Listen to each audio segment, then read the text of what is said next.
পিরোজপুর জেলা পুলিশের বিশেষ অভিযানে উদ্ধার হওয়া ২৬টি মোবাইল ফোন, ৩টি ফেক ফেসবুক আইডি এবং একটি হ্যাক হওয়া ফেসবুক আইডি মালিকদের কাছে হস্তান্তর করা হয়েছে। বিস্তারিত থাকছে এস.এম.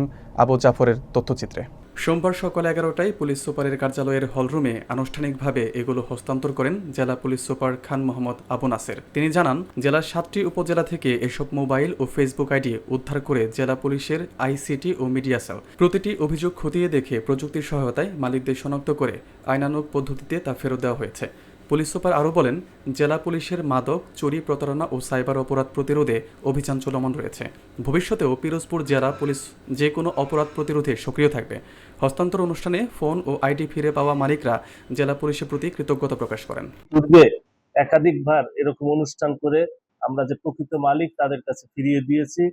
আমরা এ পর্যন্ত প্রায় ৩ শতাধিক মোবাইল উদ্ধারপূর্বক আমি জয়েন করার পর আমরা পিরোজপুরের বিভিন্ন মানুষের কাছে আমাদের এই হারানো মোবাইলগুলো উদ্ধারপূর্বক প্রকৃত মালিকের কাছে আমরা ফিরিয়ে দিয়েছি। তারই ধারাবাহিকতায় আমরা আরো ২৬টি হারানো মোবাইল উদ্ধার করেছি এবং উদ্ধার করে আজকে যে প্রকৃত মালিক আছে তাদেরকে আমরা তাদের কাছে ফিরিয়ে দেব।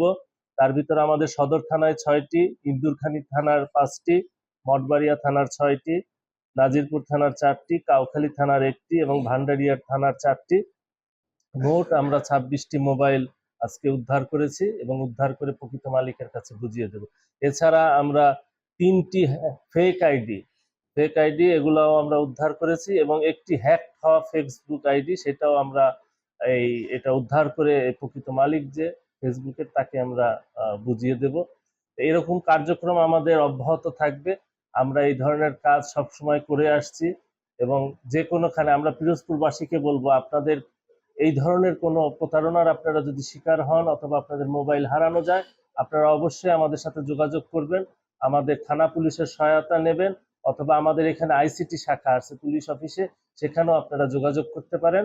আমরা অবশ্যই চেষ্টা করব আপনাদের এই হারানো মোবাইল উদ্ধারপূর্বক আপনাদেরকে ফিরিয়ে দিতে, অথবা বিকাশের বা নগদের মাধ্যমে যে প্রতারণার মাধ্যমে আবার টাকা নিয়ে যায় সেটাও আমরা উদ্ধার করে আপনাদের কাছে ফিরিয়ে দেওয়ার চেষ্টা করব। আমাদের এই ধরনের কার্যক্রম অব্যাহত থাকবে। আমরা আশা করব পিরোজপুরবাসী আমাদের সাথে থাকবেন এবং আমাদের যে সাংবাদিক ভাইরা আছেন তাদেরকেও আমি বলবো আপনারা আমাদের পাশে থেকে আমাদের সর্বাত্মক সহায়তা করবেন। সকলকে ধন্যবাদ।